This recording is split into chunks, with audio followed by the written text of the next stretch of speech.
I've taken down some notes in terms of specific questions that people have asked me that I'd like to address, because as we go forward with this process, as we develop this YouTube channel, I want this to become a more interactive approach rather than me just lecturing about different topics. I want to be able to hear from you. I want to know what topics you want to hear about, what specific questions that you have, so that I can not only address them, but so that the content of this channel reflects what your concerns are. I want this to be about you. I want you to be able to be as well informed about the things that are most important to you as it pertains to your health care as we move forward.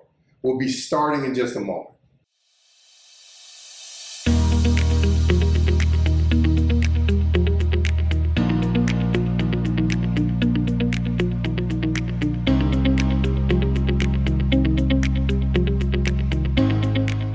Question number one, is it safe to have our kids vaccinated 12 years of age and older? Well, there have been some problems, if you will, or some episodes of a symptom or a syndrome called myocarditis, which is inflammation of the heart muscle, that's been seen predominantly, when it does occur, although it occurs very rarely, in adolescent age males aged 16 to 23.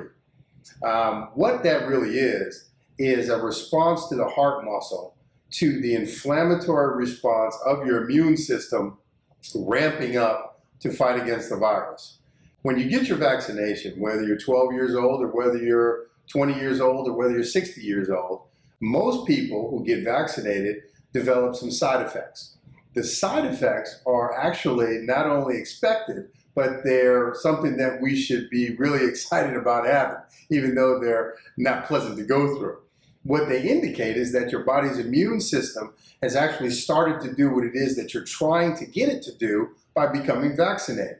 It's developing antibodies, and specifically developing antibodies against the protein that the vaccine is stimulating your cells to produce. Now, in the case of these children that have developed myocarditis, that immune response presents as an inflammatory reaction in your body. That's why when you experience the side effects, those side effects are related to inflammation. You have body aches, you develop low-grade fever, you can develop fatigue. All of those are symptoms related to diffuse inflammation in your body. Now, myocarditis is just inflammation that is specific to the muscle of the heart.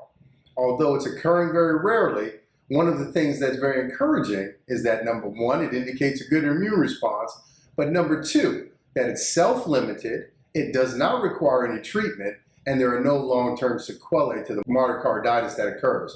Just like the side effects from the vaccine. They can be quite distasteful while you're going through them, but they're not life-threatening, and they don't last long in general.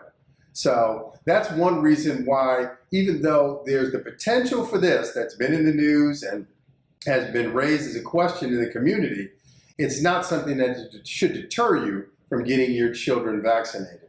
Again, specifically with this new Delta variant that is targeting younger, healthier people, it's even more important now that as we get ready to go into the fall and then the winter, that as many adolescents and young adults are immunized as possible to try and prevent additional sickness and potentially additional death that could be avoided.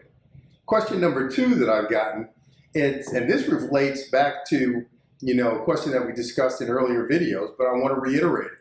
If I've already had COVID-19, do I really need to get vaccinated? I don't want to go through those symptoms again that I experienced when I was sick. Well, the answer to the question is yes. The reason why the answer is yes is because the variant that you had when you were actually sick and the antibodies that you developed from that native sickness are going to be specific to the variant that you were exposed to. We're facing new variants now.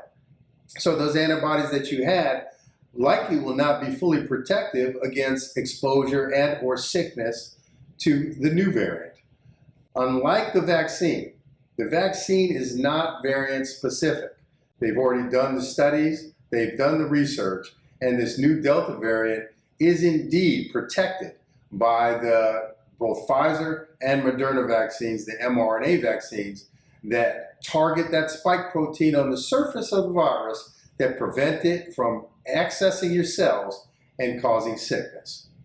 Question number 3 that I was given. Well, once again, why is it that certain subpopulations seem to be the ones that are getting sicker and dying at a higher rate, specifically African Americans? Do you think that this was something that was developed to try and wipe out the African American population? Well, the answer to that, once again, is no. I don't believe that for a minute. But what I do believe is that African Americans in this country are more susceptible to a number of different disease processes. A lot of that has to do with some of the underlying causes that make us more susceptible to infection in general and immune-mediated infections in general. For instance, obesity. If you look at the numbers, the obesity statistics in this number show that the highest group in the subpopulation of the United States that are affected by obesity and morbid obesity are African Americans, followed by Mexican Americans.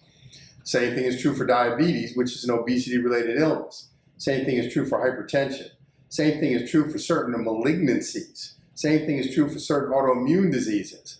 It has a lot to do with our lifestyle, has a lot to do with, in some ways, our culture and our cultural beliefs. You know, just as I'm seeing there's a lot of pushback in the African American community against getting vaccinated, that stems a lot from distrust of the medical community itself, the medical system, the profession of medicine, because medicine has not always been kind to the African American population. And that's left a legacy of distrust.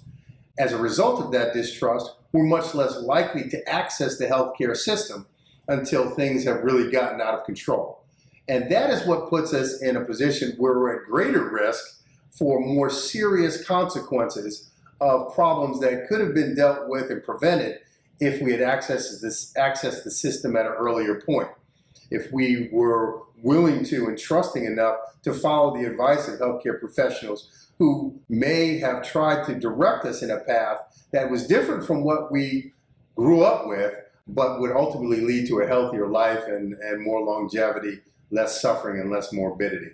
So no, I don't think this is something that was engineered to be targeted against African Americans. I think that we as a people need to do a better job of identifying early risk factors for disease and doing what we need to do to try and reverse those risk factors so that we don't have to follow along these same patterns of being the group in this country that is the greatest risk for sickness and early death. Another question that I've been approached with most recently is the idea of, if you're fully vaccinated, is it safe for you to be out and about without wearing a mask, particularly in public places? Well, now that many states have dismantled some of the legislation that have made masks a mandate in certain areas, they are rolling back a lot of the restrictions in terms of crowd sizes. They rolled back a lot of the restrictions in terms of mandatory social distancing. It would be easy for you to believe that because the government has pushed back on those things, that everything is good and we can do what we want to do and we no longer have to take precautions. Well, don't let the legislation override your common sense. If you are in an environment where you have no idea who's vaccinated and who's not vaccinated, where you have no idea who may be a carrier of this viral infection and who may not be a carrier of this viral infection, if you're in an environment where you know it's going to be virtually impossible for you to maintain a safe social distance, you need to have your mask on. You still need to be able to wash your hands and sanitize your hands frequently. Because even though you're vaccinated, vaccination does not mean that you can't get sick. It certainly doesn't mean that you can't catch the infection and carry it to other people who may not have been vaccinated. The vaccine is 95 to 98% effective of keeping you from becoming sick if you contract the virus again. However, 95 to 98% is not 100%. That leaves 2 to 5% of people who have been fully vaccinated can still get sick, can still end up hospitalized, and can still suffer death as a result of this viral infection. So use common sense. If you're in an environment where you potentially can be at risk of being contacted by somebody who's got the virus, practice the proper precautions. Wear your mask, wear it correctly, make sure that you're sanitizing your hands when you go in and out of those environments, and keep your hands out of your face as often as you possibly can. I want to say thank you for joining me. Thank you for tuning in to the YouTube channel. Please hit like, hit subscribe, and share this video so that we can spread the word, spread the information, and hopefully people will hear something and learn something that'll move them in a direction to helping themselves and helping each other, making our community safer, making our community healthier. God bless you.